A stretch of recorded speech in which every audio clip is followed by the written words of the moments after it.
Hello बच्चों, welcome in my channel ministry of chemistry club. Last class में हम लोग अभी देख सकते हो आपकी लास्ट क्लास में हम लोग आधार लेक्चर 2 तक कवर कर चुके थे। आज है आधार लेक्चर 3, ठीक है, बैच सबशेल यानी class 12th and the topic is solid state. Okay, तो solid state is going on actually, ठीक है। दो लेक्चर आप लोगों ने ऑलरेडी कवर कर रखे हैं जहाँ पर सॉलिड स्टेट से रिलेटेड जो कॉन्सेप्ट्स हैं बेसिक लेवल के, वो हम लोगों ने 2 लेक्चर में कवर किए थे कुछ, उसके बाद थर्ड से कंटिन्यू चल रहा है। और आपको जैसा कि मैं फिर बता रहा हूँ एक बार कि हम 3 सेक्शन में कवर करते हैं हर चैप्टर को। आधार, प्रयास और लक्ष्य। आधार में पूरे चैप्टर के कॉन्सेप्ट्स को क्लियर करते हैं, इसके बाद प्रयास में उससे रिलेटेड क्वेश्चंस को डेवलप करेंगे, एंड लक्ष्य में फिर हम लोग बहुत अच्छे लेवल के क्वेश्चंस लगाएंगे जो आप एंट्रेंस एग्जाम्स के लिए प्रिपेयर कर सकते हो। फाइन, ये आधार लेक्चर 3 डन।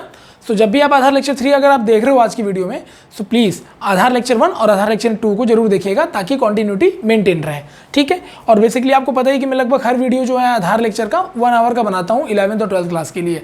तो ज़्यादा मैं लेंदी नहीं बना रहा हूँ, ज़्यादा एक्सेस नहीं बना रहा हूँ, एक बार में पूरा चैप्टर नहीं डाल दे रहा हूँ।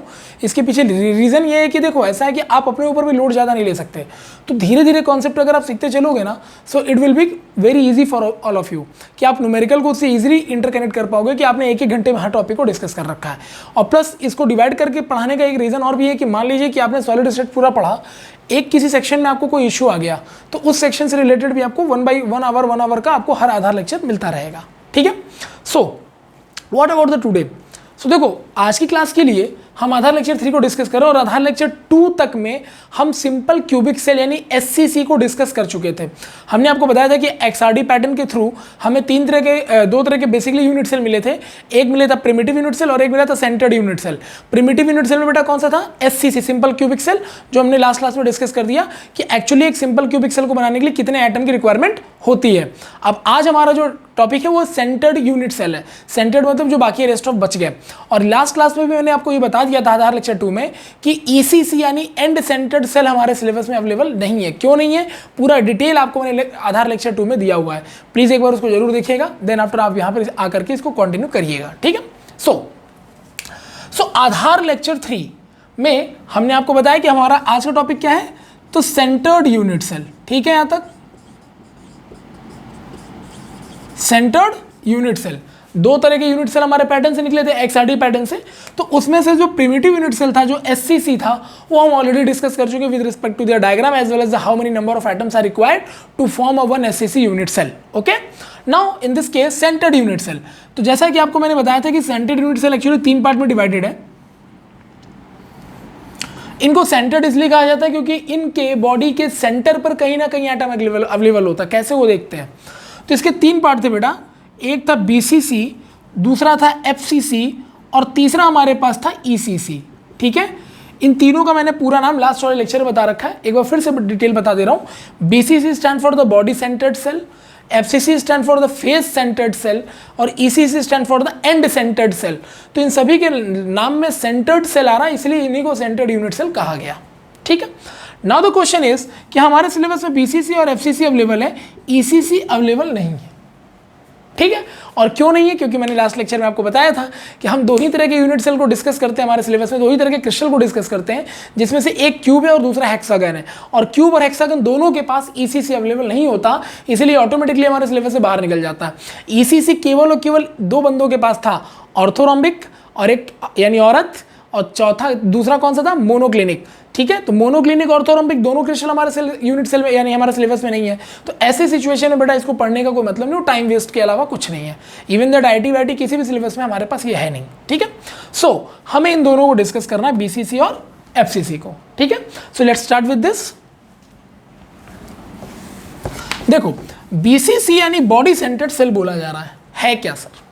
तो जैसे एससीसी में क्या पता चला था, तो सर एससीसी में ये पता चला था, ठीक है, BCC stand for body centred cell. तो एससीसी में क्या था, हमें पता चला था कि जितने भी उसके लैटिस पॉइंट बेटा मतलब एटम, मॉलिक्यूल और आयंस, उसके जितने भी लैटिस पॉइंट होते हैं वो यूनिट सेल के कॉर्नर पर केवल एग्जिस्ट करते हैं, बॉडी के सेंटर पे कहीं भी नहीं आते। तो अब ये सेंटर्ड यूनिट सेल है, लेकिन ये भी बता दिया था कि प्रिमिटिव यूनिट सेल को प्राइमरी यूनिट सेल कहा गया है। तो अगर वो प्राइमरी कहा गया तो ये भी लास्ट लेक्चर में आपको बताया था कि विदाउट प्राइमरी यूनिट सेल आप कोई दूसरा यूनिट सेल या क्रिस्टल को डिफाइन नहीं कर सकते। तो अगर आपने बॉडी सेंटर्ड सेल बोला है तो इसका मतलब पहले से ही इसमें प्राइमरी यूनिट सेल अवेलेबल है, ठीक है। और जितने भी यूनिट सेल हम लोग डिस्कस करते हैं यहाँ पर क्यूबिकल फॉर्म में करते हैं, क्योंकि cubical crystal is in our properly in syllabus, ठीक है। सो बॉडी सेंटर्ड सेल क्या होता है सर? तो XRD पैटर्न में एक्सरे डिफ्रैक्शन मेथड से जब इस तरह के यूनिट सेल पर रिसर्च किया गया तो पता ये चला कि ये यूनिट सेल कुछ ऐसा दिखता है, देखना ध्यान से। और पहले तो मेरे को क्यूब बनाना पड़ेगा ना, क्योंकि हम क्यूबिकल क्रिस्टल पे डिस्कस कर रहे हैं, पहली चीज़ तो ये। दूसरी चीज़ ये कि प्राइमरी सेल के बिना दुनिया का कोई यूनिट सेल एग्जिस्ट नहीं कर सकता। तो यानी बेटा पहले मेरे को प्राइमरी सेल बनाना पड़ेगा। और प्राइमरी सेल क्यूबिकल फॉर्म में कैसा था? तो प्राइमरी सेल में बेटा सारे के सारे लैटिस पॉइंट उसके कॉर्नर पर एग्जिस्ट कर रहे थे। You can see here 8 corner है, 8 कॉर्नर पर एक एक एटम एग्जिस्ट कर रहा है, ठीक है। लेकिन आपको लास्ट क्लास में ये भी बताया था कि ये जो एक एक एटम आपको यहाँ दिखाई दे रहे हैं, ये पूरा का पूरा एटम इसको नहीं बना रहा। एक एटम का केवल 1/8 पार्ट यहाँ पर शेयर हो रहा है। मैंने पूरा 3D डायग्राम बना के आपको दिखाया था। प्लीज लास्ट लेक्चर को देखिएगा, तब यहाँ पर आप इसको कंटिन्यू करिएगा। आई होप कि ये आपके लिए बेटर होगा, ठीक है। सो this is all about the thing. अब ये BC ये हमने SCC बनाया है। BC से जब देखा गया तो कुछ ऐसा था कि वहां पर सेंटर पे भी एक एटम देखा गया था। ये देखो सेंटर पे भी एक लैटिस पॉइंट देखा गया था, ये देखिए। यानी BCC की डेफिनेशन क्या हो गई?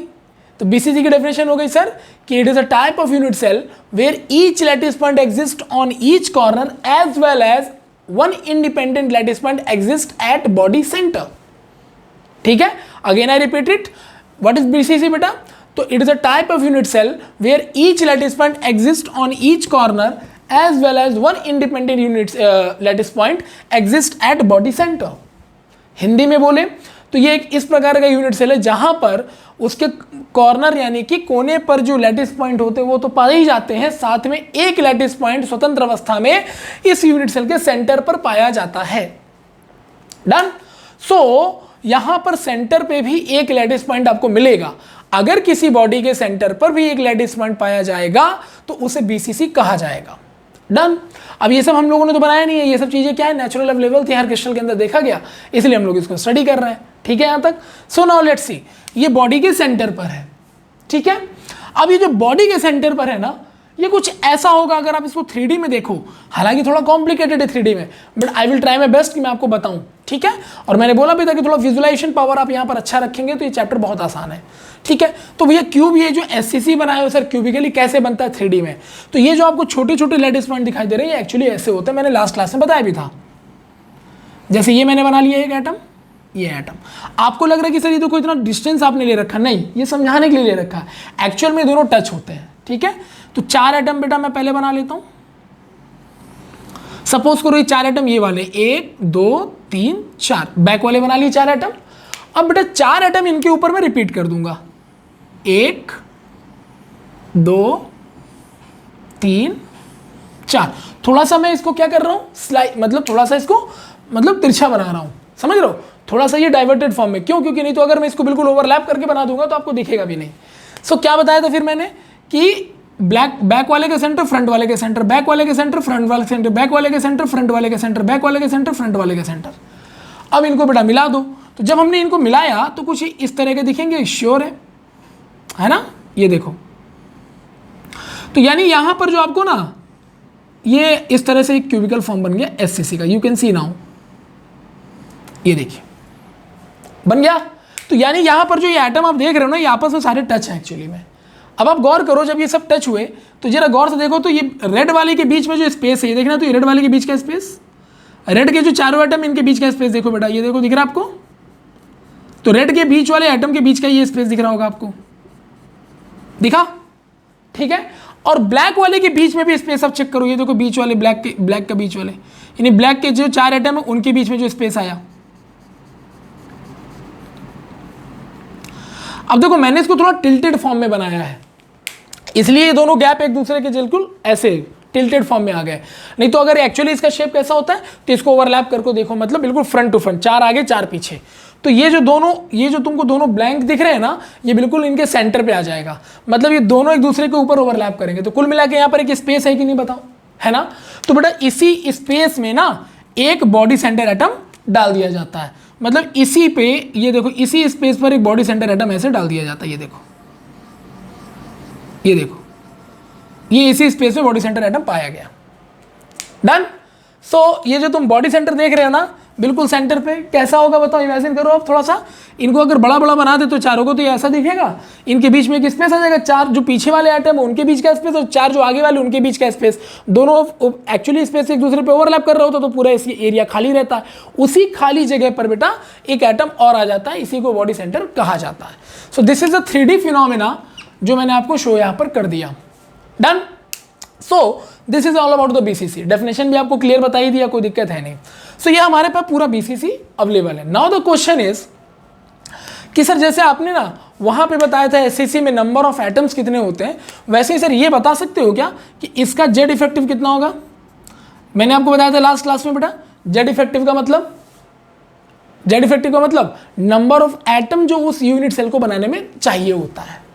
ठीक है, तो अब ऐसे समझो कि मैंने अपने चैप्टर को वेब सीरीज जैसा बना दिया है।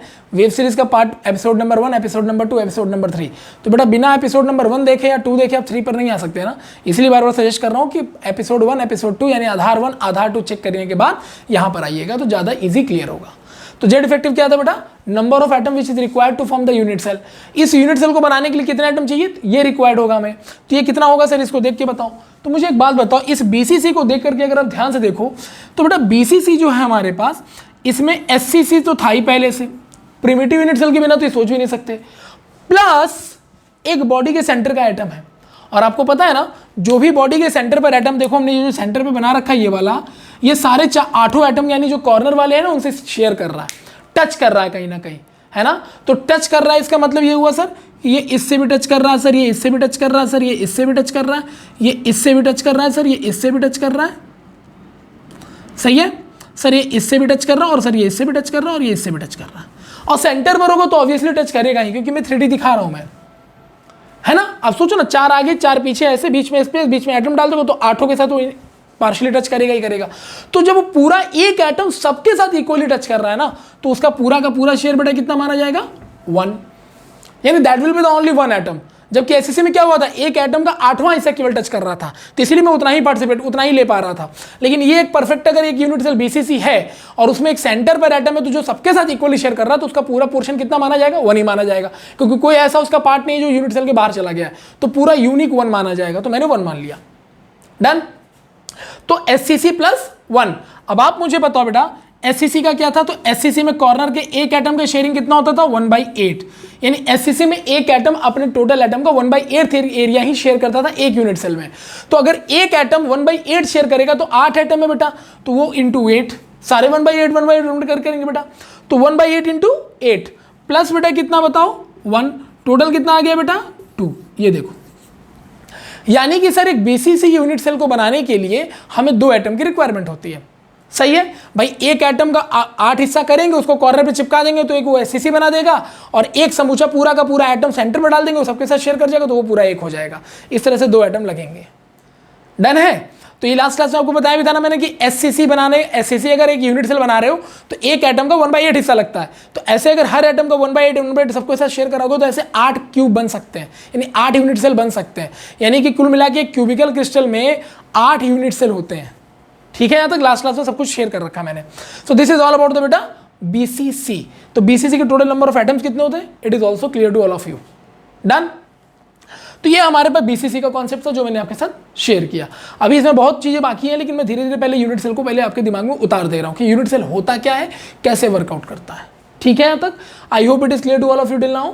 डन। ओके, अच्छा, बीसीसी और एससीसी को तो हमने समझ लिया सर। अब बारी किसकी है? तो मैंने बोला ना सेंट्रेड यूनिट सेल में 3 होते हैं, लेकिन हमें पढ़ने केवल 2 हैं, बीसीसी और एफसीसी।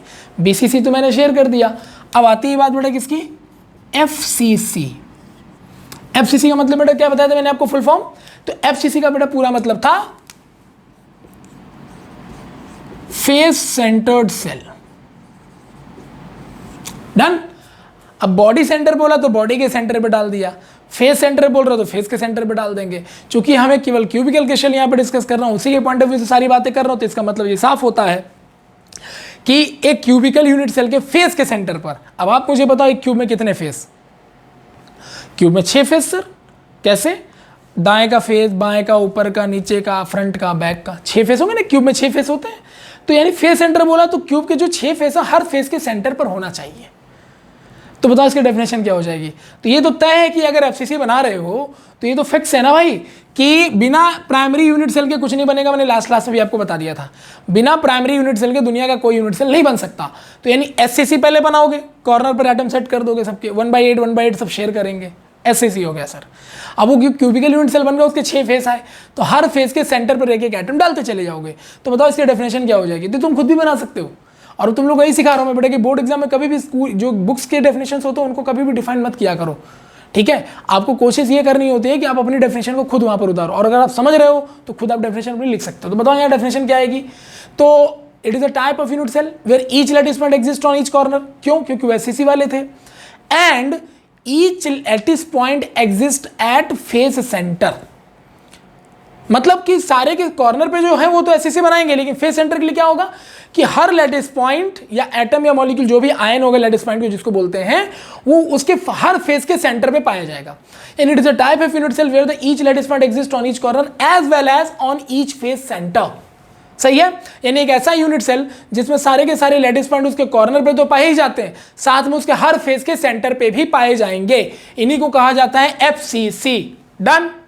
ठीक है। तो डेफिनेशन में नहीं लिखवा रहा हूं, आपको समझ में आ रहा है क्योंकि मैं बार बार बोल रहा हूं, तो it will be very good for all of you कि इसको ज्यादा थ्योरिकल ना बना के अगर खुद समझ रहे हो तो इस समय भी ना लिखो, जब कभी फ्यूचर में कोई पूछेगा तो भी बता पाओगे। डन? तो इसको बना के देखते हैं।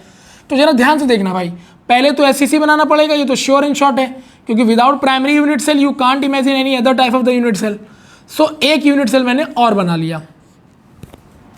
सही है? क्यों भी बनाना भाई, बना लिया। अगर ये एससीसी होगा तो इसके लैटिस पॉइंट सारे कहाँ एग्जिस्ट कर रहे होंगे? ईच कॉर्नर पर। और हर कॉर्नर पर क्या पूरा का पूरा एटम शेयर होता है? नहीं सर, आप ही ने बताया था कि हर एटम पूरा शेयर नहीं होता, उसका केवल 1/8 हिस्सा शेयर होता है। तो अगर एक एटम का केवल 1/8 हिस्सा शेयर होता है तो ऐसे टोटल अगर एक एटम के 8 हिस्से करेंगे तो ऐसे वो 8 यूनिट सेल, ऐसे ही 8 यूनिट सेल वो बना देता है। और ऐसे ही 8 यूनिट सेल यानी 8 क्यूबिकल यूनिट सेल जब मिलते हैं तो यूनिट सेल रिपीट होकर क्या बनता था बेटा? क्रिस्टल बनता था। तो एक क्यूबिकल क्रिस्टल बनाने के लिए कितने यूनिट सेल चाहिए होंगे? 8। डन? ये हम नहीं, यहाँ से सब कुछ क्लियर हो रहा है। सो डेफिनेशन ये कह रहा है एफसीसी का कि each lattice point exist on each corner, जो एससीसी बना दिया। Done sir. इसके बाद as well as on each face centre, तो कितने फेस है सर? 6 फेस है, हर फेस के सेंटर पे बना दो। तो सर 1 2 3 4 फेस तो बेटा दाएं बाएं ऊपर नीचे हो गए। अब बताओ पांचवा छठा कहाँ होगा? तो सर एक होगा बैक साइड और एक होगा सर फ्रंट साइड। डन? तो ये वाला बेटा कौन सा है? ये बैक साइड होगा, क्योंकि हमारा बोर्ड तो बेटा 2D है ना, तो बैक साइड तो पीछे की तरफ होगा, तो उसको कैसे दिखाएं? तो डॉट से दिखा दिया। ठीक है। और ये वाला बेटा कहां पर है? Front side. Everything is clear? आप जिस कमरे में बैठे हो उस कमरे को भी ध्यान से देखोगे तो आपको 6 फेस दिखाई देंगे, ऊपर नीचे दाएं बाएं आगे पीछे। डन? तो पीछे वाले को मैंने ऐसे दिखा दिया, फ्रंट वाले को ऐसे दिखा दिया, बाकी दाएं बाएं ऊपर नीचे तो इजीली समझ में आ रहा है। तो ये बेटा आपके पास एफसीसी हो गया, जैसा बोला था बिल्कुल वैसा ही बनाया है। समझ में आ गया सभी को? डन? तो सर ये एफसीसी हो गया। नाउ द क्वेश्चन इज कि सर ये जो बना तो दिए हो आप, इसके जेड इफेक्टिव कैसे निकालोगे? तो देखो इसके जेड इफेक्टिव भी निकाल लेता हूं मैं। जेड इफेक्टिव मतलब बेटा number of atoms which is required to form the FCC unit cell, उन एटमों की संख्या जो इस यूनिट सेल को बनाने में काम आएंगी। तो सर कैसे? तो देखो पहले तो यार इसमें एससीसी है, ये तो कंफर्म हो गया, एससीसी तो इसमें है, प्लस एफसीसी का क्या होगा? तो सर देखो ना, फेस सेंटर एटम है ना, फेस के सेंटर पर है, फेस के सेंटर पर है। अब आप इमेजिन करो, देर ध्यान से देखना सभी लोग, ठीक है। अगर बेटा ये एक फेस का सेंटर है, देखो एक ये फेस है, ठीक है। अब यहां तुम बीच में एक एटम डाल दिए हो, तो तुम्हें क्या लगता है ये एटम केवल आगे वाले फेस के लिए होगा क्या? नहीं सर, ये तो पीछे वाले फेस के लिए भी होगा, क्योंकि भाई देखो दीवार है ना, सपोज करो एक दीवार है। अब जो तुम दीवार में मान लो एक खिड़की बनाते हो, ठीक है, एक विंडो बना दिया, तो दीवार में अगर तुम एक विंडो या खिड़की बना देते हो तो खिड़की क्या तुम्हारी तरफ रहती है क्या? नहीं, उधर के लिए भी तो काम करती है। तो एक ही वॉल पे अगर तुम कोई चीज बनाते हो तो बेटा वो दोनों की तरफ शेयर हो जाएगा। डन? सो इसका ये मतलब हुआ कि जो फेस का सेंटर का एटम है वो एक फेस तो ये है, लेकिन इसके बगल वाला क्यूब जो होगा, क्योंकि मैंने बता रखा है कि क्यूबिकल क्रिस्टल में 8 यूनिट सेल होते हैं, तो बेटा 8 यूनिट सेल होगा तो इसके बगल में भी तो 1 यूनिट सेल होगा, तो उसका जो दीवार और इसका जो दीवार होगा दोनों कॉमन होगा। जैसे मान लीजिए आपका घर है, एक दीवार है और उसके बगल आपके पड़ोसी का फ्लैट है, तो दोनों का जो घर होगा वो एक दीवार पर ही, यानी एक दीवार जो होगी मान लो दोनों में कॉमन है, तो वो जो बेटा वॉल है या दीवार है वो किसके लिए है, तो सर वो दोनों में शेयर हो रहा है ना, तो इसका मतलब दोनों में शेयर हो रहा है, तो मतलब क्या हुआ बेटा, यहाँ जो भी एटम होगा फेस के सेंटर पे वो दो दो लोगों से शेयर होगा, मतलब एक अपने लिए एक दूसरे के लिए, तो इसका मतलब बेटा इसका शेयरिंग कितना हो गया 1/2। सही है, एवरीथिंग इज क्लियर, श्योर। सो ऐसे बेटा हर किसी का शेयरिंग यहाँ पे 1/2 ही तो होगा, ठीक है, हर किसी का शेयरिंग 1/2 ही तो होगा, ठीक है, ध्यान से देखिएगा, हर किसी का शेयरिंग बेटा यहाँ कितना होगा 1/2 ही तो होगा। I hope it is clear, sure, हर किसी का शेयरिंग यहाँ कितना होगा 1/2 ही तो होगा, डन। तो हर किसी का शेयरिंग यहाँ पर 1/2 ही होने वाला है। तो सर ऐसा है, तो सर एक फेस सेंटर एटम का शेयरिंग 1/2 है, ध्यान से सुनिएगा, एक फेस सेंटर एटम का शेयरिंग 1/2 है, तो ऐसे जितने फेस होंगे सबका 1/2 हो जाएगा, तो इसका मतलब बेटा 1/2 इंटू हर का 1/2, तो टोटल कितने बेटा फेस में 6, तो 1/2 इंटू 6, डन। अब टोटल अगर कैलकुलेट करें तो बेटा एससीसी में तो 1 होता है, ये तो पहले ही बता चुका हूं, ये 2 3 जाए बेटा 6 कट गया, तो आंसर कितना आ गया बेटा 4 आ गया। यानी कि अगर आपको एक एफसीसी यूनिट सेल बनाना है तो आपको 4 एटम्स की रिक्वायरमेंट होगी, एक एटम जो पूरा एफसीसी बना देगा और 3 एक्स्ट्रा एटम जो उसके फेस सेंटर को शेयर करके बना देंगे। समझ में आ गया, 3 ही एटम क्यों सर, क्योंकि हर एटम बी से कट करके दो दो लोगों से शेयर करता चला जाएगा। समझ में आ गया ना भाई, एक एटम तुमने दीवार यानी फेस सेंटर पे चिपका दिया, तो एटम तो स्फेरिकल होता है, तो वो दीवार के बीचों बीच से जा रहा है ना, तो आधा एटम बेटा दीवार के इस तरफ, आधा एटम दीवार के उस तरफ, तो उसका शेयरिंग कितना हो गया, हाफ हो गया, डन। सो ये है हमारा एफसीसी। तो एफसीसी को बनाने के लिए कितने एटम चाहिए होंगे बेटा 4, this is called the Z effective for the FCC. तो एससीसी भी क्लियर है, बीसीसी भी क्लियर है, एफसीसी भी क्लियर है, ईसीसी पर हम डिस्कशन नहीं कर रहे हैं, ठीक है। अगर आप बोलोगे तो जब एक्स्ट्रा की पॉइंट हम चैप्टर के बिल्कुल लास्ट में पढ़ाते हैं तो को जो भी चीजें एक्स्ट्रा होंगी वहां पर हम शेयर कर दिया करेंगे, लेकिन उसका कोई यूज है नहीं, वो केवल अपना टैलेंट शो करने के लिए होता है कि मुझे आता है ना। कई बार ऐसा होता है नहीं, तुम्हें ये आता है क्या, तो तुम बोलते हो नहीं यार नहीं आता, अबे कैसे पढ़ते हो यार, किस टीचर से पढ़ते हो, तो वो सब चीजों के लिए वो सब काम आता है, अदरवाइज उसका एग्जाम से कोई लेना देना नहीं है, done. So this is all about the FCC, okay. Now तो देखो एससीसी, बीसीसी और एफसीसी, ये 3 यूनिट सेल्स को हम लोगों ने प्रॉपर मैनर में डिस्कस कर लिया। अब क्वेश्चन सर जब ये यूनिट सेल क्लियर हो गए तो यानी ये इतने तरह के यूनिट सेल मिलते हैं तब जाके बेटा एक क्रिस्टल फॉर्म होता है, डन है ना। अब सोचो इतने तरह के क्रिस्टल मिलकर यूनिट सेल फॉर्म होता है, और हम ये क्लियर भी कर चुके हैं हमारे लास्ट एपिसोड में या लास्ट लेक्चर में कि भैया एक क्यूबिकल क्रिस्टल को बनाने के लिए 8 यूनिट सेल लगते हैं, क्योंकि अगर एक एटम का 1/8 हिस्सा केवल एक यूनिट सेल बना रहा है तो उस एटम का पूरा हिस्सा बेटा 1/8 करके 8 यूनिट सेल को क्रिएट करेगा, और वो 8 यूनिट सेल जब मिक्स होंगे बेटा तो एक क्यूबिकल क्रिस्टल फॉर्म कर देंगे, लाइक दिस वन। देखो जैसे मान लो तुमने एक क्यूब बनाया, ध्यान से देखिएगा, ये एक एससीसी तुमने बनाया, थोड़ा बड़ा बना देते हैं ताकि आपको दूर तक नजर आए और अच्छे से नजर आए, क्योंकि पूरा चैप्टर बड़ा मजेदार है, क्योंकि डायग्रामेटिकली चैप्टर है ना तो अच्छा लगता है, ठीक है। मान लो मैंने ये एक स्क्वायर लिया, सपोज करो, मैं पहले ही बता चुका भाई थोड़ा दाएं बाएं ऊपर नीचे हो सकता है क्योंकि डायग्रामेटिकली है, so be ready for that also, क्योंकि ऐसा तो है नहीं कि मैं स्केल लेके बना रहा हूं। ध्यान से देखिएगा, ये मैंने मान लो एक क्यूबिकल क्रिस्टल बना दिया। अब आपने बोला कि सर अगर ये क्यूबिकल क्रिस्टल है तो ये 8 यूनिट सेल से बनना चाहिए था, आप ही ने बताया था, और बनता भी है जैसा कि मेरे को समझ में आया। तो कैसे होगा सर, लेट्स सी, देखो ध्यान से। होता क्या है, जैसे ये देखो,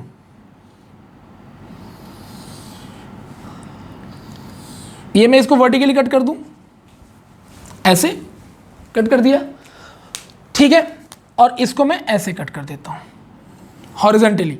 तो एक बार बेटा वर्टिकली कट किया, एक बार हॉरिजॉन्टली कट किया, कट कर दिया। तो मुझे एक बात बताओ, ये जो हॉरिजॉन्टली कट हुआ और ये जो वर्टिकली बेटा कट हुआ, कितने क्यूब कट हो गए, 4, 1 2 3 4, 4 क्यूब बन गए बेटा। सर आपने तो बोला था 8 से एक क्यूबिकल क्रिस्टल बनता है, वो भी देख लो आप। अब देखना ध्यान से, ये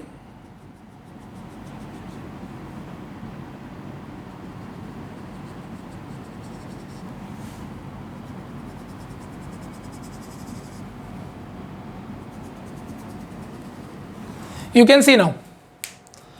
अब आप ध्यान से देखो यहां पे इसको मैंने ऐसे करके प्लेन वाइज काट दिया, इस तरह से प्लेन वाइज काट दिया।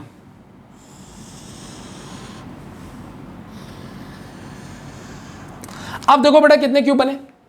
यस सर, पहले तो 4 थे सर, 20 से जब आप ऐसे करके पैरेलली काट दोगे तो जब पैरेलली कटेगा तो सर 4 पीछे चला जाएगा, 4 आगे आ जाएगा, 8 हो गए, हो गए 8। तो बेटा ये हमारे पास है एक cubical crystal, this is cubical crystal, ये देखिए। और इस क्यूबिकल क्रिस्टल में बेटा टोटल यूनिट सेल कितने हैं? तो अगर सर ये वाला एक यूनिट सेल है तो बेटा ये भी एक यूनिट सेल होगा, है ना।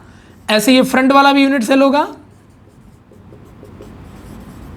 ऐसे बेटा ये भी एक यूनिट सेल हो गया। तो बताओ ऊपर कितने यूनिट सेल? 4, नीचे भी कितने होंगे बेटा? सेम 4, टोटल कितने हो गए? 8। इस तरह से 8 यूनिट सेल कंबाइंड हुए तब जाके ये क्यूबिकल क्रिस्टल हमें फॉर्म होता हुआ नजर आता है।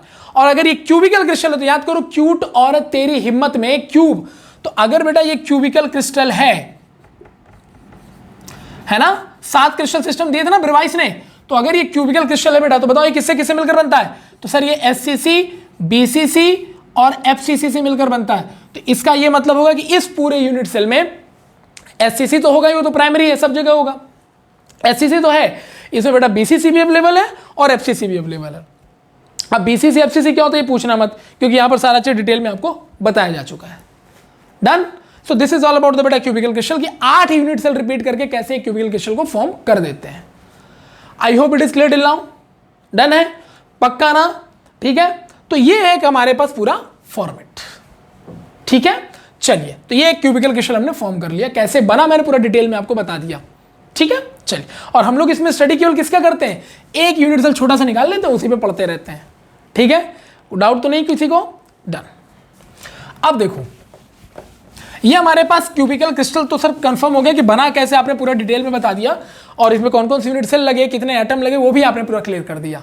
ठीक है, so now the question is कि सर ये जो यूनिट सेल्स हैं इनके बारे में हम और क्या जान सकते हैं, क्योंकि जितना हम यूनिट सेल के बारे में जानेंगे उतना ही हम अच्छी तरह से क्रिस्टल के बारे में भी जानेंगे।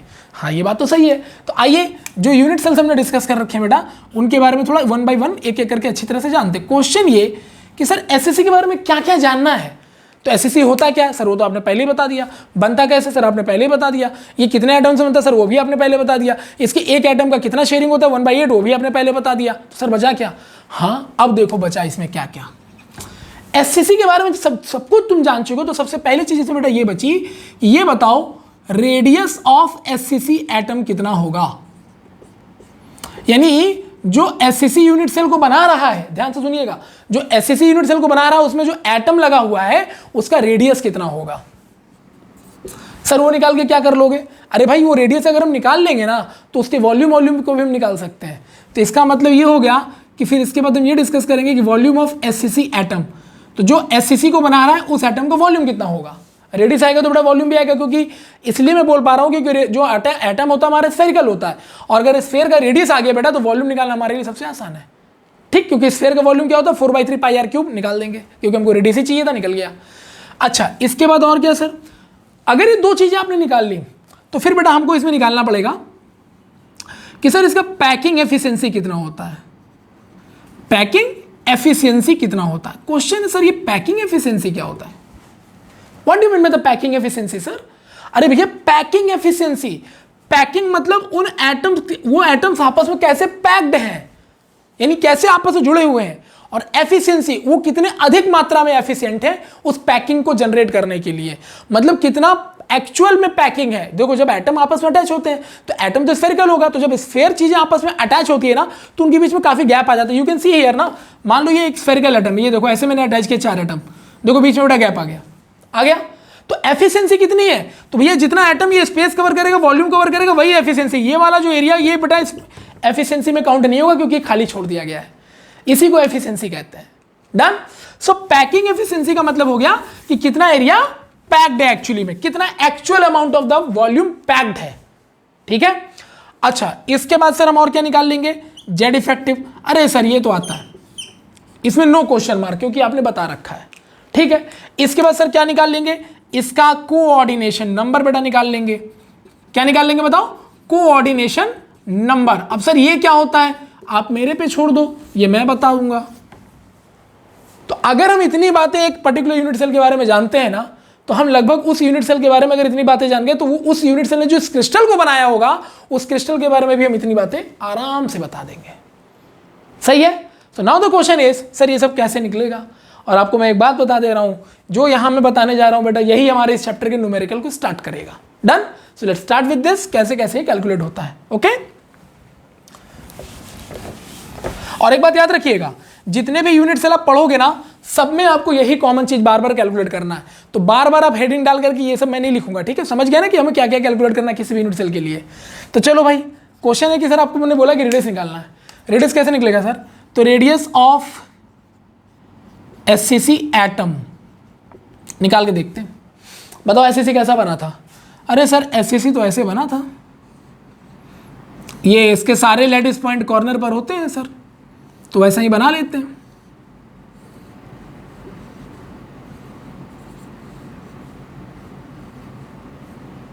ऐसा ही था बेटा, एससीसी सारे कॉर्नर पे थे। लेकिन याद करो तो एक्चुअल में क्या था? तो सर ये जो कॉर्नर वाले एटम होते हैं ना, ये एक्चुअली काफी बड़े होते हैं। तो इनको बेटा जूम कर लो, जूम यानी बड़ा कर लो, तो एक्चुअल में ये ऐसा हो जाएगा। और ये वाला भी को जूम कर लो तो ये ऐसा हो जाएगा। ऐसे ही ना बेटा सारे एटम टच होते थे, है ना? ऐसे अगर इसको देखोगे तो ये भी ऐसे ही टच होगा। ये देखो, ये वाला ऐसे कर लो, सही है? ऐसे बेटा अगर ये है तो ये वाला भी इससे टच हो जाएगा। ऐसे सारे आपस में टच होते थे 3D फॉर्मेट में, ठीक है? 3D आपको बना के दिखा रखा हूं मैं, ठीक?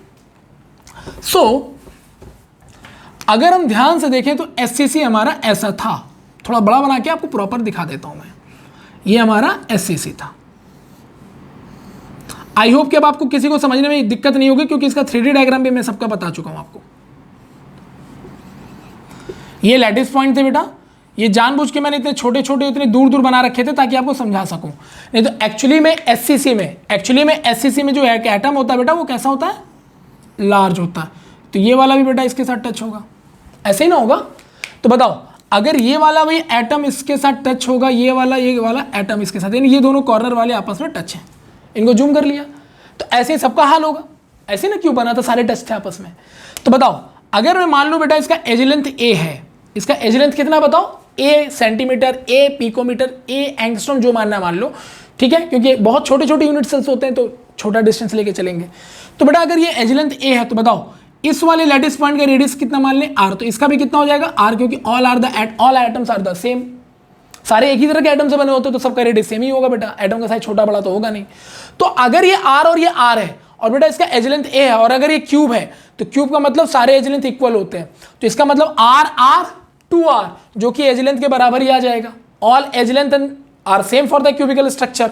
तो अगर बेटा ये वाला एज लेंथ हम यहाँ पर ए लिख दें, क्योंकि सारे तो ए ही होने वाले, तो बताओ ये टोटल ए किसके बराबर आ गया? 2r के बराबर आ गया।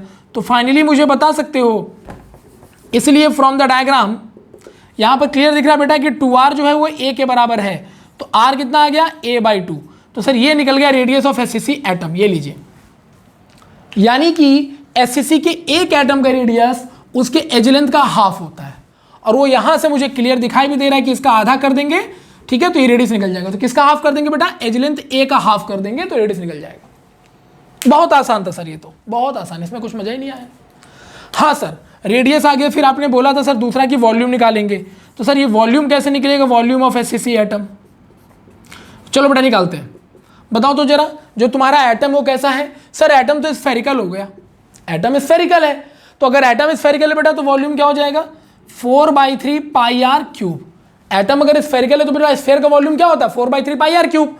अब इक्वल टू, ध्यान से देखना, 4/3 πr क्यूब। जिस भी एटम का रेडियस निकालना, उसका जिस भी एटम का वॉल्यूम निकालना, उसका रेडियस का रख दो यहाँ पे। तो एक एटम का रेडियस बेटा कितना? a/2। मैं वॉल्यूम किसका निकाल रहा हूँ? एससीसी के एक एटम का निकाल रहा हूँ, तो एक ही एटम का रेडियस रख देंगे। रेडियस कितना निकाला बेटा आपने? a/2। पुट कर दो यहाँ पे, तो a/2 का बेटा कितना आ गया? Whole cube. अब इसको थोड़ा सॉल्व कर लेते हैं, तो आ जाएगा 4/3 πa³ बेटा 4 2 जा 8 कैंसिल हो गया, तो क्या आ गया? πa³/6। दिस इज द बेटा actual volume of the 1 unit atom. यानी कि एससीसी के एक एटम का वॉल्यूम बेटा इतना होगा। डन। एससीसी के एक एटम का रेडियस बेटा इतना होगा। हर एक चीज डिराइव हो रही है, कुछ भी हवा में नहीं हो रहा है कि बेटा ऐसे होता है, याद कर लो। आ रहा है समझ में? सर वॉल्यूम हो गया, रेडियस हो गया, अब क्या करना है, let's see.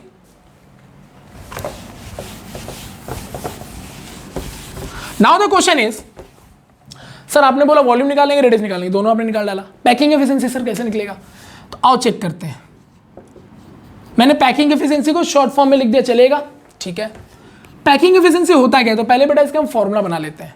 What you mean bye packing efficiency? तो मैंने बोला ना कि एक्चुअल अमाउंट में एटम कितना एरिया पैक करके बैठा है, जो खाली छूट गया उसको हटा दीजिए, जितना एक्चुअल वॉल्यूम पैक्ड है केवल उसकी बात करिए। तो वो कैसे निकलेगा सर? बड़ा आसान है।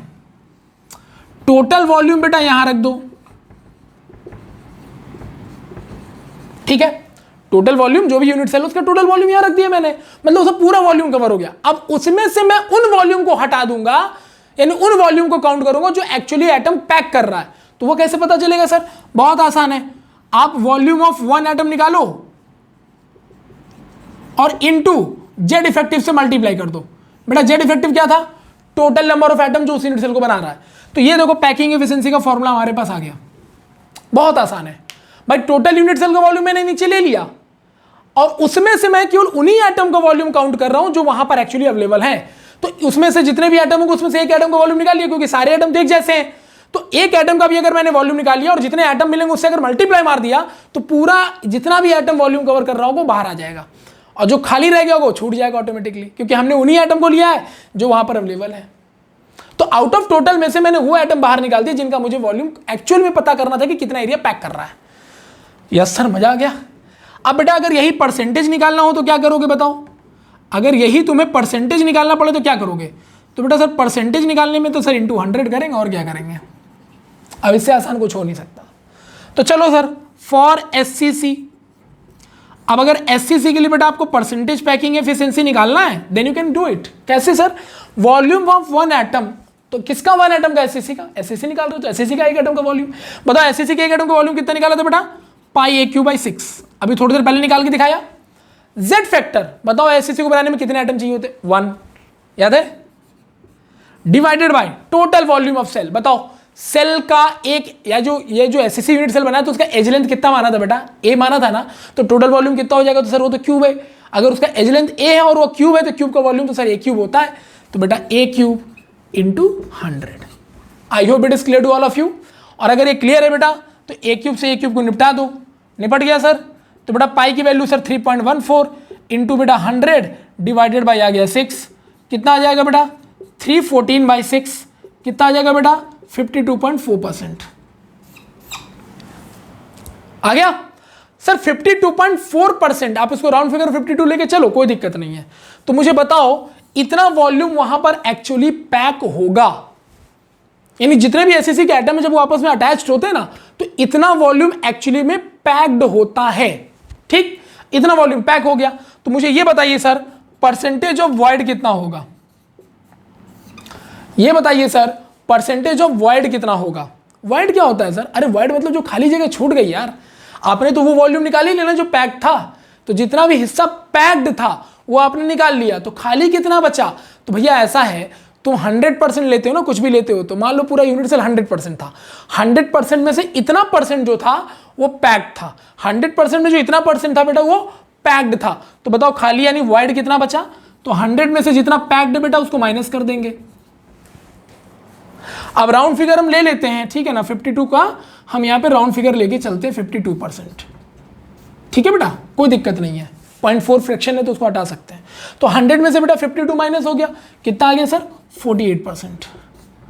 इसका मतलब 48% बेटा वॉल्यूम यहां पर खाली पड़ा रहता है, वैकेंट पड़ा रहता है। तो एससीसी केवल इतना वॉल्यूम कवर करता है। कितना वॉल्यूम कवर करता है बेटा? 52.4 या 52%। खाली कितना रह जाता है sir? 48%। I hope it is clear now. और स्फेरिकल एटम में बेटा जब पैक्ड होंगे तो खाली तो छोड़ेंगे ही। डन है यहां तक बेटा? एससीसी क्लियर है। एससीसी के बारे में और क्या निकालना था? Coordination number. Let's see. अब देखो जो पैकिंग एफिशिएंसी का फॉर्मूला आ गया ना, ये सभी के लिए कॉमन आ गया। अब चाहे कोई भी यूनिट सेल बेटा सब जगह निकाल लोगे। अब अगर इसका कोऑर्डिनेशन नंबर देखें तो पहले तो दिमाग में ये आता है कि सर कोऑर्डिनेशन नंबर होता क्या है। कोऑर्डिनेशन बड़ी सिंपल चीज है। देखो जैसे मान लो बेटा तुमने ये एटम को अरेंज किया, ठीक है, इस तरह से एटम तुमने अरेंज किए। एक ऐसे एग्जांपल दे रहा हूं कोऑर्डिनेशन को समझाने के लिए। मान लो तुमने ये एटम ऐसे अरेंज कर दिया। अब मैं अगर पूछूं कि बताओ ये वाला जो एटम है ये डायरेक्टली कितने लोगों से शेयर हो रहा है, तो आप बोलोगे सर इससे इससे इससे इससे, और किसी को टच ही नहीं कर रहा तो शेयर कैसे हो जाएगा। तो इसका मतलब बेटा इस एटम के लिए यानी इस स्ट्रक्चर के लिए कोऑर्डिनेशन नंबर कितना है बेटा, 4। आया समझ में? यानी what do you mean by the coordination number, the total actual sharing atom with respect to the any one single atom, या ऐसे कह लो the total number of atom directly attach with any single atom is called coordination number. तो in any type of the arrangement, किसी भी arrangement का coordination number वो इस बात पर डिपेंड करता है कि वहां पर अगर आप किसी भी एक एटम को रैंडमली उठा लेते हो और उसका शेयरिंग चेक करते हो तो जितना उसका शेयरिंग होगा बेटा वही उसका कोऑर्डिनेशन नंबर होगा। डन। तो कोऑर्डिनेशन नंबर क्या हो गया बेटा, तो कोऑर्डिनेशन नंबर हो गया total number of sharing atoms with respect to any given arrangement. ठीक, तो कोई भी अरेंजमेंट आपको दिया जाए, कोई भी अरेंजमेंट दिया जाए कैसा भी है, जैसे 2D अरेंजमेंट है बेटा, है ना, ये 2D है ना, क्योंकि ये y एक्सेस और ये बेटा x एक्सेस है। तो कोई भी अरेंजमेंट आपको दिया जाए उसमें आप किसी भी एक एटम को उठा करके उसके total number of sharing calculate कर लो, वही तुम्हारा कोऑर्डिनेशन नंबर हो जाएगा। डन। सो कोऑर्डिनेशन नंबर बेटा क्लियर है सभी को, कोई दिक्कत तो नहीं, बहुत आसान है। आप कहीं बैठे हो, आपके अगल बगल कितने लोग, आप 2 लोगों के साथ टच होकर के बैठे हो तो आपका कोऑर्डिनेशन नंबर 2 हो गया। डन है ना, श्योर। एक आदमी बीच में फंस गया, उसको 6-7 लोग मार रहे हैं, तो वो एक एटम जो इंसान मार खा रहा है वो 6 या 7 लोगों से शेयर हो रहा है, तो उसका कोऑर्डिनेशन नंबर मान लो 6 लोगों से शेयर हो रहा है तो 6, 7 से शेयर हो रहा है तो 7। समझ में आ गया? So this is the very easiest way to define the coordination number. Now the question is for the SCC, what is the coordination number sir, let's see.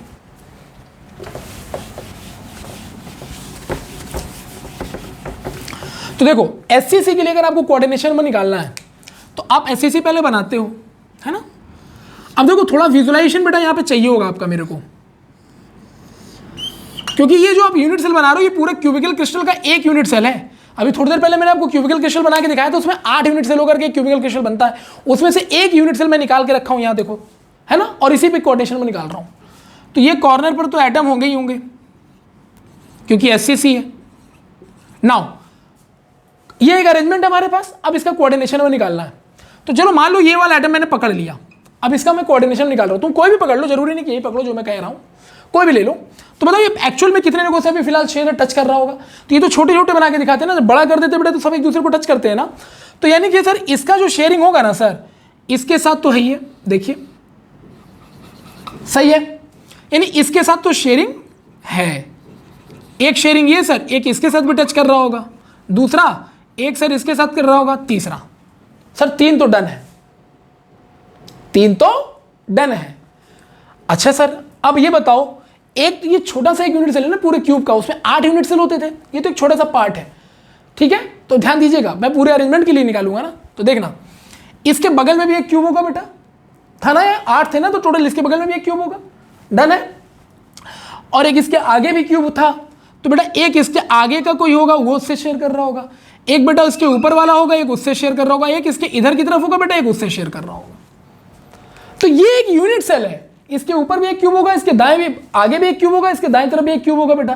तो इस तरह से क्या होगा, 3 अपने से शेयर कर रहा है, ये देखो 3 तो इसके सेल्फ वाले हैं जो खुद इसी के अंदर मिल रहे हैं, और 3 एक इधर वाला यूनिट सेल, एक इधर वाला यूनिट सेल, एक इधर वाला यूनिट सेल से शेयर कर रहा होगा, मतलब एक फ्रंट वाला, एक राइट वाला, एक अपर वाला। तो यानी कि 3 ये खुद से कर रहा है, 3 बाहर के यूनिट सेल से कर रहा है। तो एक एटम जो तुम्हारा दिखाई दे रहा है एससीसी का, वो 3 खुद से कर रहा है, 3 बाहर के लोगों से कर रहा है। तो बताओ बेटा इसका कोऑर्डिनेशन नंबर कितना, तो सर इसका कोऑर्डिनेशन नंबर 6 आ गया। डन। यानी कि एससीसी यूनिट सेल जब मिलकर के 8 यूनिट सेल मिलकर के एक क्यूब बनाते हैं, तो उसमें से अगर किसी भी unit cell SCC unit cell का एक एटम हम उठा लें तो हम पाएंगे कि वो 6 एटम के साथ शेयर कर रहा होता है। कैसे, 3 तो अपने से और 3 यूनिट सेल वो जो एक ऊपर यूनिट सेल होता है क्यूबिकल फॉर्म में, एक दाईं तरफ होगा एक फ्रंट की तरफ होगा, तो उनसे भी शेयर कर रहा होता है। तो वहां तो 8 थे, तो 8 सारे ये एक यूनिट सेल 8 के साथ शेयर थोड़ी ना हो जाएगा, क्योंकि 4 ऊपर थे 4 नीचे थे। तो अगर ये मान लो कहीं पर भी नीचे या ऊपर कहीं भी ले लो, तो जहां पर भी एक यूनिट सेल होगा उस क्यूब में, उसमें एक जो ये एटम होगा, 3 तो अपने तो होंगे ही होंगे, एक उसके ऊपर जो यूनिट सेल होगा बेटा उसके किसी एटम से शेयर करेगा, एक इसके दाईं तरफ होगा बेटा उससे शेयर करेगा, और एक उसके फ्रंट की तरफ होगा उससे शेयर करेगा। तो just visualise about that 8 unit cell within a crystal and then you can define all this coordination number. सही है, तो ये एससीसी का बेटा कोऑर्डिनेशन नंबर आ गया। आई होप इट इज क्लियर। आप अपने कमरे को देख के भी निकाल सकते हैं। आपका कमरा अगर क्यूबिकल है तो कॉर्नर का एक एटम उठा लो बेटा, तो 1 2 3 से तो शेयर कर ही रहा है, और इसके ऊपर जो बेटा कमरा होगा उसका एक को 4, एक बगल वाले कमरे से 5 और इधर वाले कमरे से 6 ऑटोमेटिकली दिखाई दे रहा है आपको। तो आप अगर जिस रूम में बैठे हो अगर वो क्यूबिकल है तो उससे भी आप डिफाइन कर सकते हो। Done. So this is all about the बेटा कोऑर्डिनेशन नंबर, जो इजीएस्ट वे में मैंने आपको बताया प्रैक्टिकल एग्जांपल के साथ। Now we can move further. तो बेटा एससीसी के बारे में जितनी जानकारी लेनी थी सारा लेकर के खत्म कर दिया। ठीक, अब बात आती है बीसीसी की। तो देखो बेटा बीसीसी, इसका अगर हमको क्या निकालना है, radius of BCC atom. Same है ना, सब कुछ सेम ही करना है, कुछ नया अब राय नहीं गया। सर रेडियस कैसे निकलेगा, तो भैया बताओ बीसीसी कैसा दिखता है। सर बीसीसी कुछ ऐसा दिखता है।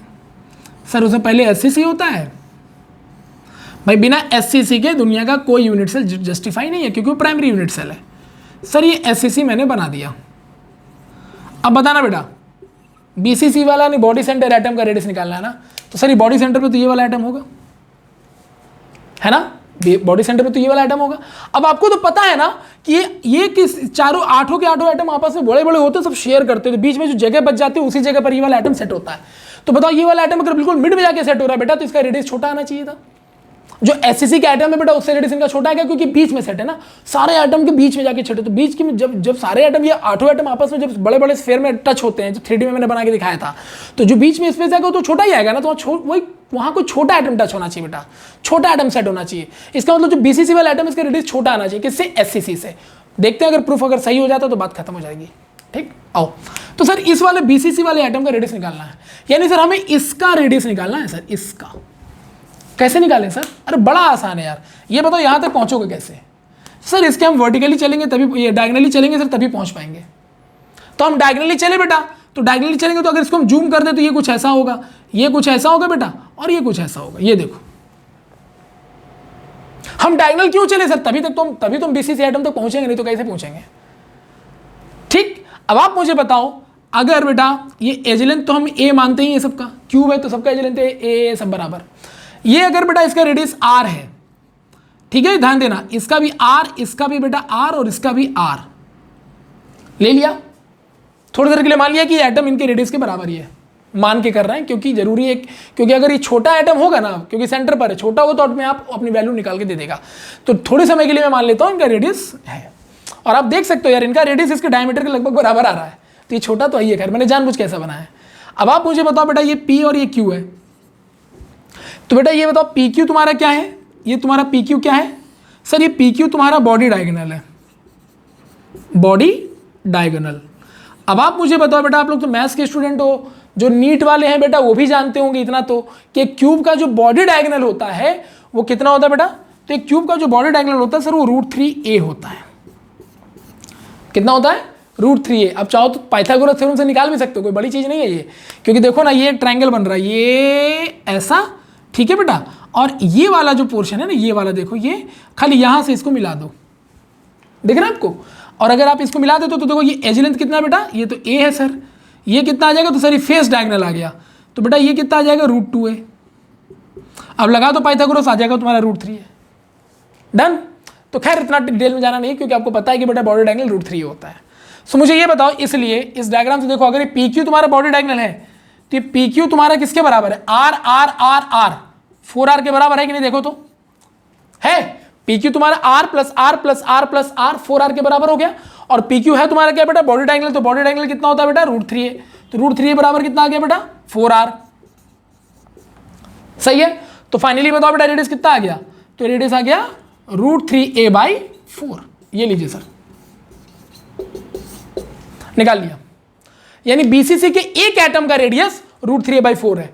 एससीसी का कितना था बेटा? a/2। इसका √3a/4 बहुत छोटा हो गया, और मैंने पहले ही बोला था कि बीसीसी यानी बॉडी के सेंटर पर आने वाला एटम है, जो सारे एटमों के बिल्कुल बीच छोटे से स्पेस में सेट होगा, तो इसका रेडियस छोटा आना चाहिए, और ये आया है, आ गया। So this is all about the बेटा radius of the BCC atom, यानी जो सेंटर में जो बीसीसी एटम था उसका मैंने रेडियस निकाल डाला। डन। अब सर इसका रेडियस आ गया, अब क्या चाहिए सर आपको? वॉल्यूम चाहिए, और क्या चाहिए? तो बेटा ये जो रेडियस निकाल रहे हो ना, यही सारे खेल खेलते हैं न्यूमेरिकल के समय, ध्यान रखना। तो रेडियस का थोड़ा पता होना चाहिए, डेरिवेशन आसान है, कोई दिक्कत है नहीं। तो बताओ बेटा वॉल्यूम ऑफ बीसीसी एटम, बताओ बीसीसी के एक एटम का वॉल्यूम। तो जो सर बॉडी सेंटर यानी कि बॉडी सेंटर बीसीसी यानी कि बॉडी के जो सेंटर पे एटम था वो भी स्फेरिकल ही तो था सर। तो स्फेयर बेटा एक ही स्फेयर का वॉल्यूम तो वही रहेगा 4/3 पाई आर क्यूब। लेकिन चूंकि तुम इस बार बीसीसी वाले एटम का निकाल रहे हो तो रेडियस फिक्स कर रखोगे बीसीसी वाले एटम का। तो बेटा 4/3 पाई आर की जगह कितना रख दोगे बेटा? √3a/4 का होल क्यूब। यही ना रेडियस निकालो बीसीसी का, रख दिया आपने। अब बेटा इसको सॉल्व करो, तो 4/3 पाई √3 का क्यूब कितना हो जाएगा बताओ? 3√3 इंटू a³/64। सही है बेटा, इसको 3 से 3 कैंसिल कर दोगे, यहां आ जाएगा 16। ठीक है भैया, तो कितना आ जाएगा? π√3 a³/16। ये लो सर, ये वॉल्यूम आ गया। This is the volume sir, किसका? बीसीसी के एक एटम का वॉल्यूम आ गया। अब क्या निकालना है सर? Packing efficiency. तो बता दो बेटा, परसेंटेज ऑफ पैकिंग एफिशिएंसी आपको मैंने कितना बता रखा है, बताइए। तो सर परसेंटेज पैकिंग से आपने बताया था कि एक एटम का वॉल्यूम ले लेंगे और टोटल नंबर ऑफ जितना एटम होगा सर जेड इफेक्टिव उससे मल्टीप्लाई मार देंगे, तो जितना भी एटम होगा, जितना वॉल्यूम कवर कर रहा होगा वो आ जाएगा out of sir total volume. और परसेंटेज हो तो sir into 100। Everything is clear बेटा? जहां डाउट होगा बोलिएगा। Volume of atom comment section में आप अपने डाउट्स यहां पर क्लियर कर लीजिएगा, ध्यान रखिए। हालांकि मैं इसका डाउट सेशन भी रेडी करूंगा जब लाइव सेशन स्टार्ट करूंगा। लाइव में ज्यादातर जाऊंगा चैप्टर को रिवीजन या फिर डाउट डिस्कशन के लिए। तो वॉल्यूम ऑफ एटम बेटा कितना है एक एटम बताओ? तो तुमने निकाला π√3 a³/16 इंटू बेटा जेड फैक्टर। बताओ तो जरा बीसीसी में कितना जेड इफेक्टिव होता है बेटा? तो ये शुरू में ही आपको बता रखा है 2 होता है sir. 2 divided by sir total volume बेटा a³ और इंटू 100। सही है बेटा, a³ से a³ निपट गया, 2 8 जा 16। तो फाइनली बेटा पैकिंग एफिशिएंसी कितना आ गया? π√3/8 इंटू 100। बेटा पाई की वैल्यू 3.14, √3 की वैल्यू बेटा 1.732 इंटू 100 डिवाइडेड बाई बेटा 8। अब खाली इसको सॉल्व कर देंगे तो फाइनल हमारा बेटा पैकिंग एफिशिएंसी जो आता है वो लगभग 67.98% आता है। तो 67.98 को राउंड फिगर में लिख देते हैं बेटा 68%। ये लीजिए सर, इतना एरिया पैक, इतना वॉल्यूम पैक्ड है सर। एससीसी में कितना वॉल्यूम पैक्ड था बेटा? 52। इसमें कितना है? 68। क्यों सर इतना एरिया और कैसे पैक्ड हो गया? क्योंकि एससीसी में जो बीच में स्पेस जो बचा था ना एटमों के बीच में, वहां पर अब एक बीसीसी का एटम आ गया तो और ज्यादा स्पेस कवर कर लेगा और वॉल्यूम कवर कर लेगा। शायद इसी वजह से इसका पैकिंग एफिशिएंसी बढ़ गया है, बढ़ गया। तो ये और ज्यादा टाइटली पैक्ड हो गए, क्योंकि अब खाली जगह कम बढ़ रहा है तो इसका मतलब एटम बहुत ज्यादा वॉल्यूम कवर करेगा तो टाइटली पैक्ड हो रहा है। तो बेटा पैकिंग एफिशिएंसी कितना आ गया? 68%। तो बताओ बेटा इसका परसेंटेज ऑफ वॉइड कितना आएगा? वॉइड मतलब बेटा खाली जगह। तो सर अगर 100% था तो 68 वाला पोर्शन पैक्ड है, तो 32% सर वॉइड आ गया। इतना एरिया बेटा खाली है। एससीसी में बेटा कितना खाली था? 48%। इसमें कितना खाली है? केवल 32%। मतलब ज्यादा एटम पैक्ड हो रहा है। इसका मतलब BCC is the more stronger unit cell than the SCC, क्योंकि जितना ज्यादा नंबर ऑफ एटम्स आएंगे बेटा उतना वो वॉल्यूम पैक करेगा, जितना ज्यादा वो वॉल्यूम पैक करेगा उतना ही वो टाइट या उतना ज्यादा स्ट्रॉन्ग होता चला जाएगा। Everything is clear till now? सही है, सेम पैटर्न फॉलो कर रहा हूं ना जो एससीसी का बताया बेटा वो यहां भी बता दी नया क्या है। Okay fine. आपका ध्यान रखना है कि भैया एक चीज मैंने आपको बता दी पैटर्न, अब उसी पैटर्न को बेटा सब में लगाते चले जाओ, कुछ है नहीं इसमें। ठीक है, अगला बेटा हमारा कौन सा है कि सर बीसीसी का कोऑर्डिनेशन नंबर ना, तो sir coordination number of BCC. तो ये तो खैर बहुत आसान हो गया क्योंकि कोऑर्डिनेशन नंबर तो आपको पता ही है। बीसीसी बना लीजिए, कहानी वहीं पर खत्म हो जाएगी। क्योंकि बीसीसी कैसे बनता है सर? पहले एससीसी बनाते हैं सर। आपने सर एससीसी पहले बना लिया, अब एससीसी बनाने के बाद सर ये सारे एटम कॉर्नर पर होंगे सर। Okay no issue. और बीसीसी वाला बेटा यहाँ पर होगा। और ये आपको बात पता है कि अगर आपको बीसीसी का खाली कोऑर्डिनेशन निकाला तो बीसीसी कौन वाला है? ये वाला, इसका कोऑर्डिनेशन निकालना, तो इस एटम का शेयरिंग निकालना। तो बताओ ये एटम बेटा सबसे शेयर कर रहा है, 8 से शेयर करेगा ना, क्योंकि बिल्कुल सेंटर पर है तो सारे एटम इससे टच कर रहे होंगे। तो बताओ अगर ये 8 से शेयर करके बताओ तो इसका कोऑर्डिनेशन नंबर कितना आ गया? 8। बहुत आसान है सर ये तो। डन, कोऑर्डिनेशन नंबर क्या आ गया बीसीसी का। नाउ बात बेटा किसकी आती है? एफसीसी की। तो एफसीसी बेटा फेज सेंटर्ड सेल, आपको पता है ये क्या होता है। इसका जेड इफेक्टिव तो क्लियर पहले ही निकाल चुका हूं बेटा, कितना आता है? 4। ठीक है, क्या निकालना है इसका? Radius same, exactly same radius atom of FCC. FCC के एक एटम का रेडियस बताओ कैसे निकलेगा? डायग्राम हमें सब कुछ बताएगा सर, कोई इशू नहीं है। बताओ बेटा एफसीसी कैसे बनाते थे? तो पहले तो तुम्हें एससीसी बनाना ही पड़ेगा, नो डाउट। तुमने पहले एससीसी बना लिया, ये देखो एससीसी के सारे एटम बेटा कॉर्नर पर। अब आप लोग को मजा आ रहा होगा यार, फैक्ट बताऊं तो। और फेस वाले एटम सर सेंटर पे फेस के, एक पीछे वाला फेस सर, एक आगे वाला फेस, यही तो था सर। हमें रेडियस किसका निकालना सर? फेस सेंटर वाले का। फेस सेंटर वाला कोई भी उठा लो, चलो मैं मान लो ये वाला उठा लेता हूँ भाई, जो इस फेस का होगा वही सारे फेस का तो होगा। तो बेटा ये फेस तक कैसे पहुंचेंगे सर? तो ऐसे चलेंगे तभी पहुंचेंगे। ऐसे चलने का मतलब सर अब कैसे जा रहे हो? फेस डायगोनल जा रहे हो। तो अगर बेटा इसको जूम कर दे तो ये ऐसा होता होगा, इसको जूम करेंगे तो ये ऐसा होता होगा बेटा, इसको जूम करेंगे तो ये ऐसा होता होगा। सही है। अब बताओ ये अगर बेटा P मान लूं, ये मैं Q मान लूं, इसका रेडियस बेटा R, ये भी R, ये भी R, ये भी R, तो इसका भी रेडियस छोटा आना चाहिए। क्यों? क्योंकि सर ये जो फेस वाला है ना, ये देखिए ना 1 2 3 4, फेस में 4 एटम है इसके। देखो ना हर फेस में 4 एटम है, 1 2 3 4, और बीच में बेचारा ही फंसा हुआ है, तो ये छोटा ही होगा तभी ना वहां पर सेट हुआ होगा। तो ये आ गया सर। अब बताओ PQ यहाँ क्या है बेटा? तो सर ये जो PQ है ये फेस डायगोनल है। तो बताओ फेस डायगोनल कितना होता है? √2a, क्योंकि इसका एज लेंथ मैंने a माना हुआ है बेटा। फेस डायगोनल √2a होता है, ये मैथ्स के भी पता होगा बच्चों को, बायो वालों बच्चों को इतना तो पता ही होगा। तो √2a, तो इसका मतलब सर PQ किसके बराबर है सर? तो PQ बराबर आ रहा R R R R, 1 R 2 R 3 R 4 R 4 R के बराबर है सर। और PQ सर क्या है आपका? फेस डायगोनल, तो वैल्यू पुट कर देते हैं। तो √2a बराबर 4R बेटा। तो R बराबर कितना आ गया बताओ? √2a/4। इसको और कैसे लिख सकते हैं बताओ? तो √2a/4 को कैसे लिखें? 2 × √2 × √2। √2 से बेटा √2 कैंसिल हो गया, तो a/ कितना आ गया? 2√2। ये लीजिए सर, ये भी रेडियस आ गया सर। डन सर, एफसीसी का रेडियस आ गया सर। अब क्या निकालना बताओ बेटा? वॉल्यूम ऑफ एफसीसी एटम बताओ तो बेटा। जो इसके फेस के सेंटर पर एटम है वो भी कैसा होगा? एटम सारे स्फेरिकल होते हैं सर, तो एटम स्फेरिकल होगा तो इसका वॉल्यूम कितना होगा? 4/3πr³। तो एफसीसी का बेटा अगर वॉल्यूम निकालो तो रेडियस भी उसी का रखोगे। रेडियस कितना? a/2√2। तो a/2√2 का बेटा होल क्यूब। सॉल्व करो इसको, 4/3πa³, 2 2 4 2 8 2 16 इंटू √2 बेटा आ जाएगा। आ गया? थोड़ा सॉल्व कर लेते हैं। 4 4 16, तो कितना आ गया बेटा? πa³/12√2। ये लीजिए, ये आ गया एफसीसी के एक एटम का वॉल्यूम। सही है। So it is not very complicated यार, बहुत आसान है सर, एक पैटर्न ही तो फॉलो करना है हर जगह। सही है। नाउ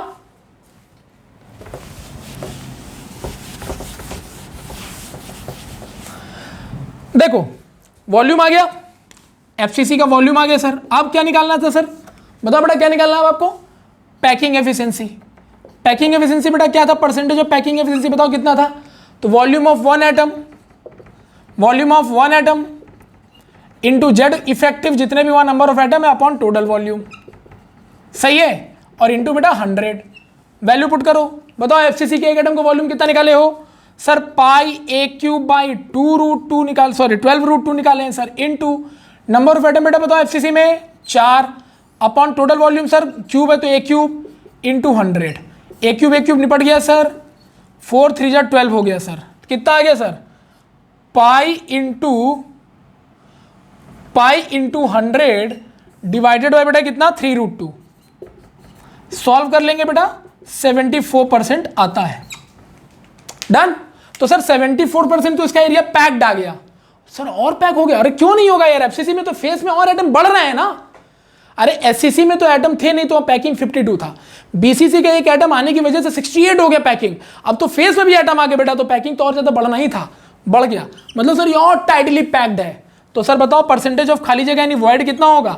तो सर 100 माइनस 74 मतलब 26% बेटा। So only the 26% volume is vacant, otherwise सब कुछ पैक्ड है। अब आप लोग मुझे बताओ एससीसी, बीसीसी और एफसीसी इन तीनों में सबसे स्ट्रॉन्गेस्ट यूनिट क्रिस्टल कौन सा है या यूनिट सेल कौन सा है? तो सर एफसीसी। यानी किसी भी यूनिट क्रिस्टल में अगर एफसीसी यूनिट सेल ज्यादा से ज्यादा मात्रा में पाए जाएंगे तो वो क्रिस्टल और उतना स्ट्रांग होता चला जाएगा। अगर किसी यूनिट सेल में केवल एससीसी पाया जाएगा तो उसमें पैकिंग एफिशिएंसी कम है बेटा, तो वो थोड़ा सा अंदर से वॉइड यानी खाली रहेगा, वैकेंट रहेगा।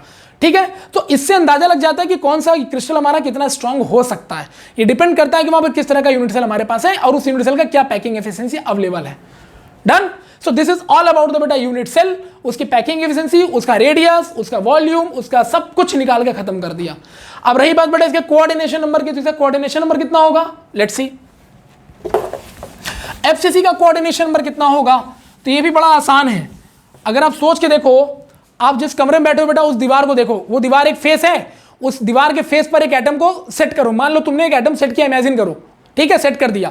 अब वो एटम बेटा चारों कॉर्नर से टच कर रहा होगा, तो 4 तो उसके हो गए, तो 4 दीवार के इस तरफ वाले और 4 दीवार के उस तरफ वाले, कितने हो गए बेटा? 8। और बेटा 4 कहां? एक ऊपर वाला, एक नीचे वाला, एक दाएं वाला और एक बाएं वाला। यू कैन सी हियर, मैं आपको दिखा देता हूं, ये एफसीसी बना रहा हूं, ध्यान देना। बहुत ही आसान है, चीजों को समझना होता है केवल, और कुछ नहीं। ये मैंने बना दिया पहले एससीसी बन गया। अब ये एससीसी जो तुमने बनाया है, इसका कोई फेस हमने ये उठा लिया, देखो हमें इसका कोऑर्डिनेशन में निकालना। तुम किसी भी फेस का निकाल सकते हो, मैं एक का निकाल दे रहा हूं, बाकी सब जगह तो वही होगा। तो बताओ बेटा ये इनसे शेयर कर रहा है, 1 2 3 4, 4 तो है ही है सर। और आप बताओ इसके इधर भी तो बेटा होगा ना एक क्यूब, क्योंकि एक क्यूबिकल क्रिस्टल बेटा 8 यूनिट सेल से बनता है। तो अगर एक यूनिट सेल यहां होगा तो उसे जस्ट बगल में भी देखोगे, मैंने डायग्राम बना के दिखाया था कि सारों 8 के 8 क्यूब आपस में इस तरह से चिपके हुए थे। तो यानी 4 तो ये हो गए और 4 इधर वाले जो बना रहे होंगे इस तरह से, सही है, इधर वाले। तो बेटा इसके 4 इधर वाले के लिए मतलब इनसाइड और 4 बेटा आउटसाइड, 8 हो गए कि नहीं हो गए? और बाकी बेटा 4 कहां? तो एक ऊपर वाले के लिए बेटा, सही है, एक नीचे वाले के लिए, एक दाएं वाले जो यहां पे यूनिट सेल आएगा उसका बगल वाले का फेस भी तो इससे शेयर होगा, और इसके बगल वाले का फेस भी बेटा इससे शेयर होगा, सही है ना? तो कितने हो गए बेटा बताओ? 12। कैसे सर? 4 तो ये थे सर इनसाइड, 4 बेटा आउटसाइड, दीवार के उस तरफ, दीवार के इस तरफ, 4 4 8 हो गए। एक इधर दीवार के इधर वाला, जो इधर वाला क्यूब होगा उसका एक फेस से शेयर करेगा, एक इधर वाला क्यूब होगा उसके फेस से शेयर करेगा 10, एक ऊपर वाले क्यूब से, एक नीचे वाले क्यूब से 12, सही है। सो this is all about the बेटा एफसीसी। तो इसका कोऑर्डिनेशन नंबर कितना आ गया बेटा? 12। आप जिस कमरे में बैठे हो उस कमरे की दीवार पर एक एटम को सेट करो, तो आप कमरे की इस तरफ बैठे हो तो इधर के कोने वाले सब उससे शेयर हो रहे होंगे, जो कमरे के उस तरफ बैठे होगा वही एटम तो उधर भी दिख रहा होगा ना हाफ, तो वो भी देखेगा तो यार ये भी 4 को शेयर कर रहा है, तो वही एक एटम बेटा 4 दीवार के इधर शेयर कर रहा है, 4 दीवार के उधर शेयर कर रहा है, 8 तो ऐसे ही हो गए। और सर इस दीवार के ऊपर एक कमरा बना होगा उसके फेस से भी ये टच कर रहा होगा, एक नीचे वाला कमरा बना होगा उसके फेस से भी टच कर रहा होगा, तो बेटा 4 दीवार के इधर, 4 दीवार के उधर 8, एक दीवार फेस ऊपर वाले रूम के लिए, एक नीचे वाले रूम के दीवार के फेस से 10, एक बेटा दीवार के उधर वाले के फेस के लिए और एक दीवार के इधर वाले के फेस के लिए 12। समझ में आ गया कि नहीं आ गया? तो बहुत आसान है, अगर आप चीज़ों को समझना चाहोगे तो बड़ा आसानी से आप समझ सकते हो। हालांकि मैंने यहाँ पर प्रॉपर तरीके से समझा भी दिया है, ठीक है यहाँ तक? डन। तो आप जैसे मान लो आप 2 भाई हो, 2 बंदे हैं, एक इधर वाले कमरे में बैठा है, जस्ट बगल वाले कमरे पर है, तो दीवार तो दोनों का एक ही हो गया, तो दोनों के लिए फेस सेम हो गया। वहां पर कोई एटम सेट कर देंगे तो वो एटम 4 तुम्हारे इधर कॉर्नर को टच कर रहा होगा, उसके लिए भी वो उधर 4 कॉर्नर को टच कर रहा होगा, तो 8 तो ऐसे ही हो गए।